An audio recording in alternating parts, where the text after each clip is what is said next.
Il fait partie des artistes les plus drôles de sa génération. Durant de nombreuses années, Carlos a fait rire petit et grand. Sous ses airs d'humoriste jovial se cache en réalité une épreuve particulièrement difficile. En effet, le 1er avril 2023, l'émission 20h30 le samedi a consacré un reportage à l'artiste. Sa sœur, interrogée pour l'occasion, s'est livrée au sujet de son frère et a révélé les causes de son obésité. En effet, durant son enfance, Carlos va être victime d'un accident qui va bouleverser sa vie. Il a glissé sur les graviers, sur les remparts d'Antibes et il est tombé, je pense qu'il a cru qu'il mourrait, s'est souvenue Catherine Dolto. Si le chanteur se blesse et se casse une jambe, c'est surtout son poids qui va être bouleversé. À partir de là, il a pris du poids alors qu'avant il était tout filiforme. Ça a été un tournant dans sa vie, d'avoir frôlé la mort, ça change forcément toute la façon dont on se perçoit.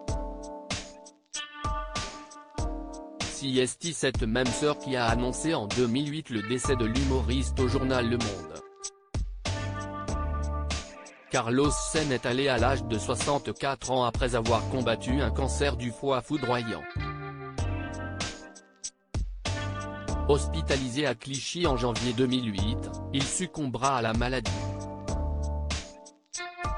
La double personnalité de Carlos très appréciée dans le monde du show business, Carlos laissera de nombreux fans et célébrités dans une peine immense.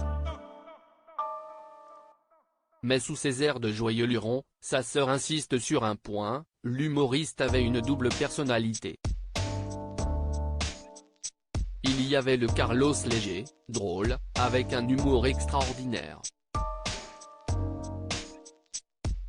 Et puis, il y avait un homme très profond, beaucoup plus intelligent que ce que tout le monde croit, confie-t-elle à France 2. Un témoignage bouleversant pour celui qui aura marqué plusieurs générations de Français. À propos de l'auteur passionné de People, j'écris sur Closer depuis 2020.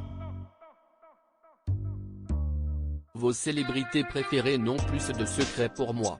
Ces derniers articles et Charles III, c'était ça le code, Gilles Boulot lève le voile sur un geste étonnant des gardes. Hauts-de-Seine, une simple querelle à la caisse d'un supermarché débouche sur un terrible drame et Didier Deschamps, manipulateur, menteur.